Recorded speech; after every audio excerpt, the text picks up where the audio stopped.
We love carnivore chips, but in order to make your own carnivore chips, you need to have a meat slicer. And meat slicers can be bulky and they can be expensive. So today, I'm gonna review a manual meat slicer.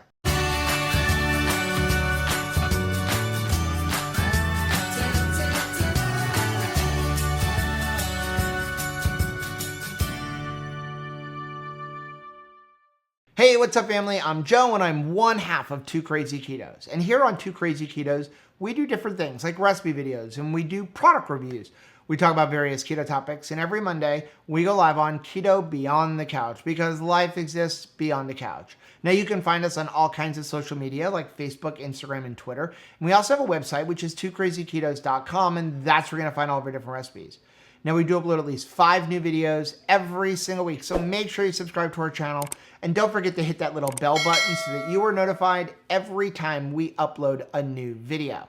So one of our favorite things on keto is carnivore chips. And if you don't know what carnivore chips are, they're basically very thinly sliced meat that has been dried completely and then seasoned with salt. And they have the same texture as like a potato chip. So it's not beef jerky because it's dried even more than beef jerky.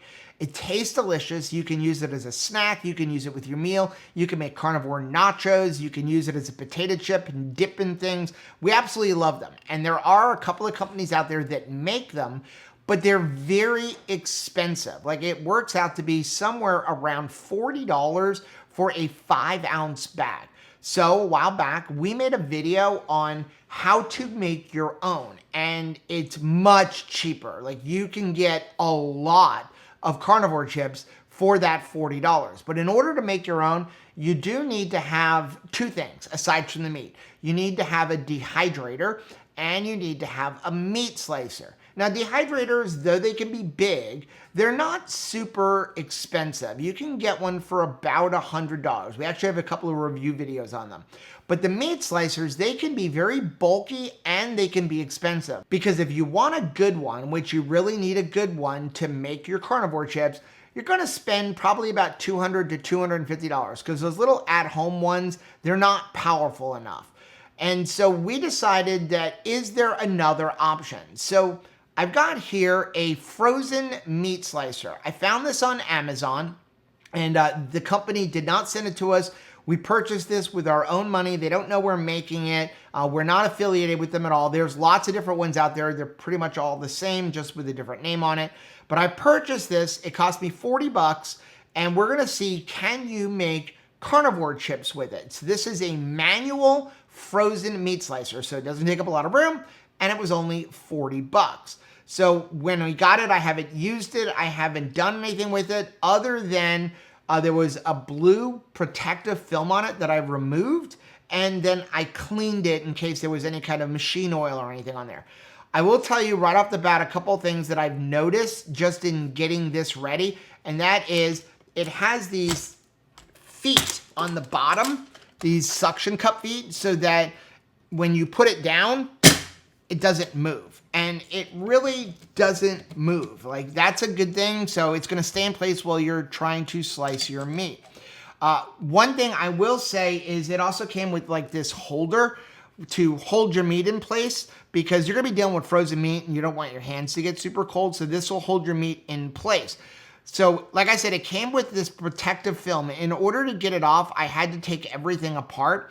But when I look on the handle, the whole handle was covered with this protective film, and you can't get it all off because it's up underneath the handle, and the only way you can see some pieces sticking out here, the only way to get it off would be to unscrew the handle. There's also still some that I just noticed like on the teeth of this holder, which I'm not gonna try to take off because that's gonna be too much work. Hopefully, this is actually good because we bought this back in November and I'm beyond the return period. So hopefully it actually works. But let's go over a couple things with it and then we'll get into what it came with. So it's got these 2 pieces right here that are on these adjustable knobs so that you can put your meat in and it'll like kind of hold your meat in place. And then this arm kind of acts like a, I guess like a paper cutter, but we're gonna cut meat with it. So it did come with a few things. Let me grab what it came with. It came with these freezer bags, I guess, to put meat in. It came with an extra blade. It came with some instructions. And then it also came with this little baggie of spare parts. So we have a couple of bolts. We have some extra suction cup feet. And then we also have some extra knobs, I guess, in case these break. I do like the fact that the company is giving you some extra parts, because something like this, you're going to take it apart. You're going to want to clean it. Maybe you lose a part, you break a part. So it's nice that they give you these little extra baggies. Now, looking at the instructions, this is a single blade meat bone cutter. But don't let that fool you, because it does say that you can use this to cut ribs. When cutting ribs and other meat with bones, please put the ribs on the front edge of the blade so you can have better force. And frozen ribs are easier to cut. You can freeze the ribs in the refrigerator for several hours before cutting. It says do not use it to cut big bones like cow bones, sheep bones, trotters, cattle, large leg bones of pigs. It's only suitable for small ribs, chicken, fish, and cartilage. And then on the other side, it says this slicer can slice frozen meat, hard vegetables, and ginseng. It can't work with fresh meat, and it cannot cut meat with bones, which is kind of funny because the other side says it's a bone cutter, which will cause damage to the blade.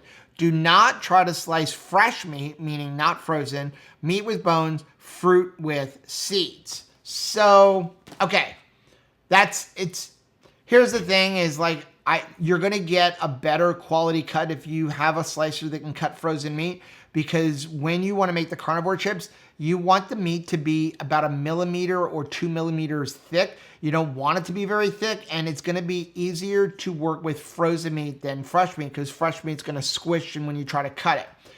Right off the bat, I noticed one problem with this slicer, and that is it's too small. So when we make carnivore chips, I basically use two kinds of meat. Rib roasts, where I've removed the ribs off of it, and I use New York strips because I think they give the best quality type carnivore chip. You can use other beef, but those are just the ones I like because they have a good amount of fat, and that fat becomes like candy when you dry it out. So this has these knobs on here so that you can adjust this piece that's going to hold the meat in. And if I open it up all the way, I can tell you that a rib roast and a New York strip roast is not going to fit in this little hole. So I'm not even going to try that. I was going to do it with a rib roast, but it's too small. So instead, I ran out to the freezer and I got this. And this is like a top round roast, I believe. Or maybe it's a bottom round. I don't know. But anyway, it is completely frozen and it's in a log. And so that will work. So it would be great for like a shabu shabu. But again, you can make carnivore chips. It's just going to be very, very lean. So what you're supposed to do is lift up the blade like this. And again, it's kind of like a paper cutter. And then you put your meat in. And then I guess what we do is we adjust this piece here so it's flush up against the meat.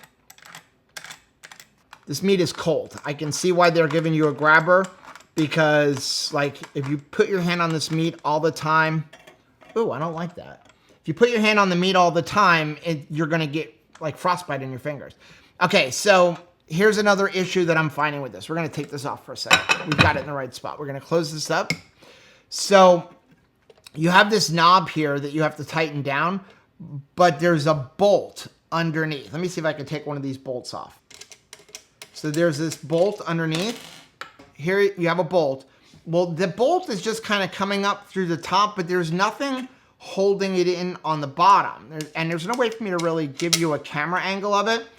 So when you go to screw this, if you don't hold that bolt, it just kind of screws. It just keeps twisting around. Like you can't really tighten it unless you put your finger on that bolt and tighten it down. And getting your finger under there is a little bit more challenging. So anyway, we'll get this tightened up. We're gonna put our meat on here. And you're supposed to be able to just do this like, I guess, like a paper cutter. So there is an adjuster here. So you would loosen this bolt here, loosen this bolt here. And then from there, what you can do is you can loosen these knobs to adjust your thickness. So you take your handle, kind of grab it on top. You're going to lift this up and you slice it down.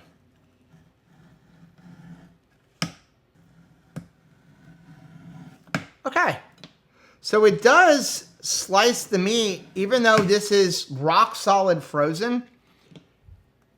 It slices the meat very well. Let's see if we can make this even thinner. So you can look here, there's a guard here. So what you need to do is loosen this bolt up, and this guard determines how far out the meat comes. So we're gonna make it about halfway of what we had. Now there's no like measurement thing on here to really know where you're at. So it's gonna have to be a little bit of trial and error and kind of eyeing it. So that the knurled screw is going to kind of go where you want it, and then the other one tightens down on it. So we'll take this, we'll put this back up, and we'll try this again and see if we can, how thin can we get this.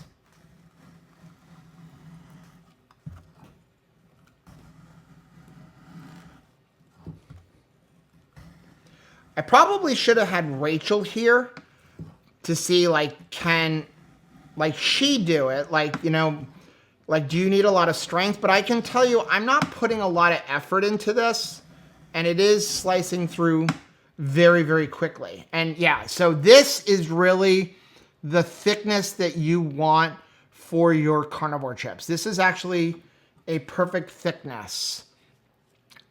So it does work.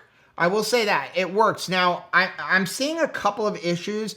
The problem is when you slice thin, it's going to defrost very quickly. And because it's so thin, it gets very, very difficult to handle, especially when you want to put it on your dehydrator trays. Also, I don't know if you can see it on camera, but as I slice down, especially because I'm doing thin pieces, it moves the meat a little bit. It slides backwards. So if you look at it from the angle, you can see how the top, it's already kind of angling down more like that. So you're getting the same thickness, but you're gonna have to really, really press hard from the top. So it doesn't take a lot of force to do this, but it takes a lot of force to do it from like holding the meat in place so that it doesn't slide.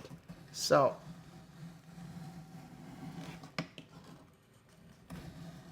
yeah.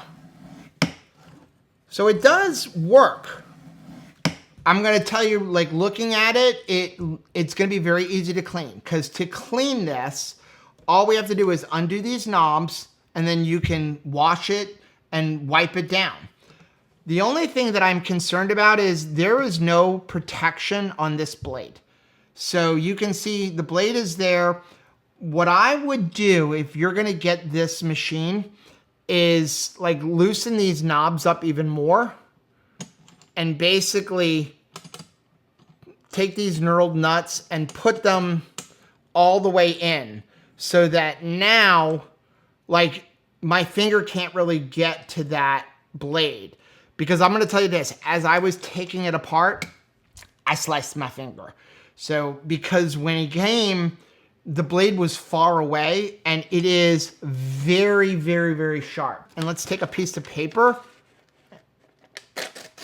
And you can see it does slice the paper with like no force, really.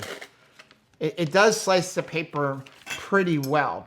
But again, here you can see that blue plastic that it came on. What are my thoughts on this thing? I think it works really well. And if you want to do something like this, like a top round, a bottom round, you have thin like logs of meat, it's gonna work really, really well for you if you don't wanna have a big meat slicer. But again, there's not many fatty cuts of meat that are this small. And so if you're looking for something like a prime rib, you know, ribeye type meat, New York strip that's got that fat on there, this may not be the best option. But if you wanna make shabu shabu, if you wanna just thin slice some stuff, I think this is gonna be a really good option. Just remember one thing, and that is the meat's gonna have to be frozen. I just wish that this was a little bit tighter. You can see how it wobbles because it does kind of push away, and I feel like you could get some like uneven slices of meat, but you could probably take a wrench and tighten this up if you needed to be. But overall, the quality of the cuts is pretty good, and it does give you the thickness that you want. So overall, what do I think? I think that it's a nice machine. Be careful. You don't wanna slice your fingers with it. And it's going to be good for thinner pieces. Again, you're not going to be able to do big wide things. It looks like it's easy to clean. I will say these suction cup pieces are really good because you can see it is not moving around at all.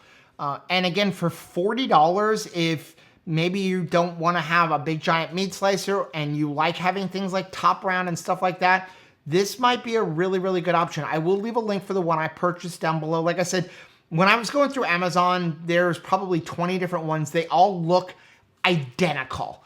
It's just different names. Again, I think I paid $40 for it, but I'll leave a link for it down below. Let me know down in the comments section, is this something that would help you to make your own carnivore chips? Especially because if you had this, and you could even make it in your own oven without having a dehydrator, just putting your oven to 170 degrees, you're not gonna be able to make big batches at once. But is this something that you would be able to use? Also, let me know if you have one and what were your thoughts on it. Now, if you like seeing videos like this, take a look at some of the videos we have linked right over there.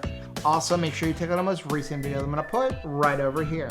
But whether you head this way or you head that way, don't forget to head this way. Subscribe to our channel and hit that little bell button so that you are notified every time we upload a new video. Until next time, bye.